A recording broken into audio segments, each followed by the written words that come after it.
আসসালামু আলাইকুম। আপনারা দেখেন আমরা আদা রসুন বাটতেছি, কীভাবে আদা রসুন বাটে। আগেকার মানুষ শিলপাটায় আদা রসুন বাটত, আপনারা দেখেন। অথচ এখনকার মানুষ, অর্থাৎ আমাদের যারা বউ আছে তারা আর কি মেশিনে আদা রসুন বাটে, আর শিলপাটায় আদা রসুন বাটে না। কত আরাম এসে গেছি এই যুগে। আরাম আসা মানে এত আরাম আসছে, এখন অসুখ বিসুখ বেশি ধরে গেছি। কারণ শরীরের প্রতি আর কোনো পরিশ্রম নেই, শরীরের প্রতি কোনো গুরুত্ব নেই, মানে পরিশ্রম না করলে যা হয় আর কি, অলস। দেখেন আদা রসুন বাটে ডিপ ফ্রিজে ভরে রাখবে,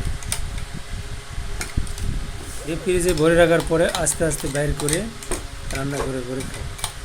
এই যে দেখেন রসুন বাটছে, এখানে আদা আছে, ব্লেন্ডার মেশিনে বাটতেছে।